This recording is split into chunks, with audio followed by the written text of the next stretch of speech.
Hey, Tom from Tom's Toons. It's a Saturday, it's a welding day, and this pontoon boat needs some love. You might ask yourself, why is there a 1-inch hole drilled in the top of the pontoon?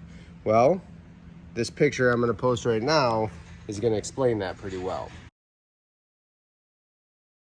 This boat was sunk on the bottom of the lake, and yes, in this picture, this is a water pump, and that's why these holes are in here. It was pumping water out so they could get the boat floating enough to get it on the trailer.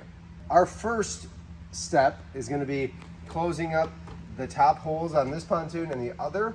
There are drain plugs in this pontoon, so I can put pressure in here to build up to test where else it's leaking. I've already seen on the underside of the boat at least one weld along here that is completely cracked, and then a whole bunch, actually you can see this one right here, a whole bunch of brackets like this one are completely let go, broken right up. They've been welded at some point, but that weld's gonna break. So what we're gonna do is go in and put in a new piece of aluminum there that's gonna bring those two together. We'll weld that in. So lots of welds to do on this boat to get it buoyant again, but I'm gonna go ahead and show you how I approach it, starting by pulling the drain plugs so air can come out when I put heat.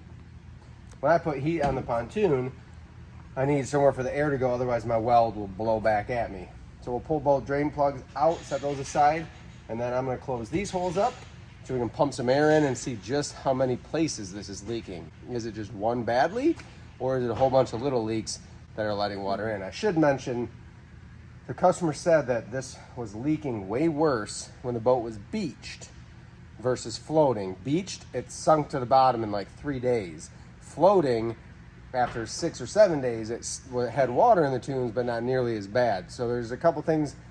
When you beach it, the back end sits lower. So if we have somewhere in the back end that is leaking, maybe up high, when you beach it, it's gonna push that back end in the water more, or the nose cone may have something going on where when it's up against the shore, that leverage on the nose cone weld may be letting it out. Those are my predictions. It's either gonna be something up high back here or the nose cone.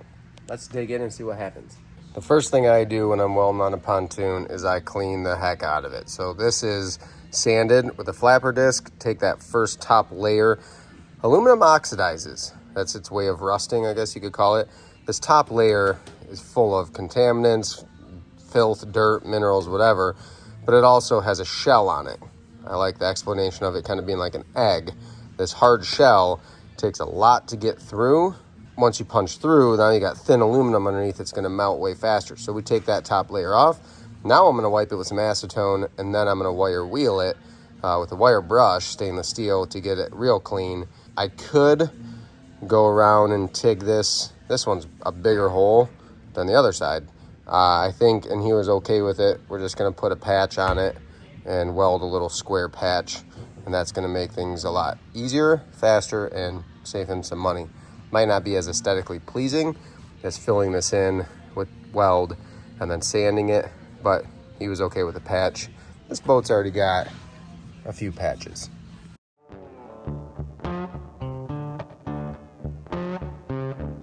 We got that first little patch on, laid in there really nicely. This is real thin aluminum going to pretty thin aluminum. So it's a little sensitive, but I think that is gonna seal up real nice. I'm gonna do the same thing on the other side. We've got our patch in on both pontoons. There is somewhere for air to be put in, but who knows, that might even leak. So I'm gonna go with what I know works. And I'm gonna take a fitting I had made with a pressure gauge and the air compressor, and this will thread right in. And then I'm just gonna put about a pound of pressure, maybe 2, that's plenty, into the Toon, and we're gonna listen for the whistles. How bad do you think it's gonna be? Were you watching Cops? Why are you so sweaty? Yes, I was watching Cops. Okay, it's a Step Brothers reference. Let's see what happens. Put some air in. Ignore that gauge. It starts at 5. And this is what'll happen when we spray something with soapy water it'll blow bubbles typically. So we know a little air is coming out here, not the end of the world. What I'm looking for is where in the heck this thing is leaking bad. So I spray my soapy water, and I'm just gonna keep working my way along until I find where the leaks are. I joke that I will have the whole boat washed with soapy water by the time I'm done. Here's a perfect example of what happens when you've got a leak. You give it some air pressure, and those babies blow right out. So that could be one of our huge issues with what's happening with our leak when it's beached, is if that is sinking under the water line, which if the water line's already up that high, up here, and then we beach it, that could very well be under the water. So pretty good indicator that's an issue by the giant bubbles. Let's keep working all these brackets, and I'll just mark the ones that are leaking, and I can come in and weld them. Tricky part here is typically that bracket is welded to the pontoon. So if there's a crack underneath, it can be really hard to actually fix that problem. So usually we're gonna need to cut that bracket free and then weld the crack shut. Then I can re-weld the bracket down to the pontoon. A little more complicated. If it was something that you just want to do quick, you could weld over what's leaking, but you're probably still gonna have some leaks on the other side or the back side up here. So Corey's at the back of the boat. I'm almost up to the front. Hi, Trey. If she gives it a little air from the very back, go ahead. Ready? Yep. This one was pretty obvious. That's good. So that one's an obvious crack. Really common spot for leaks to happen right there. I should definitely add that most pontoons are chambered. This one is not, so air put in the back can travel all the way to the front. So this was bubbling pretty good. It's a good place to start on the outside of the boat. We're gonna try to just run a nice big bead. We might do a weave up and down and try to just see if we can marry these back together. We'll pressure check it, hoping that we can get this the little bit easier way. Nothing's easy, but without having to cut them all free at least.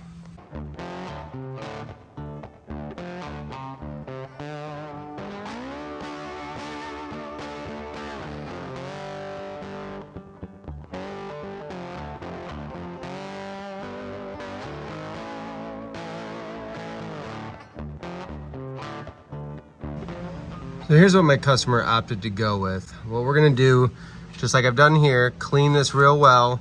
We're gonna stop that crack. We're gonna get in and TIG weld that shut. And then we're gonna go on the back side and fill that with silicone.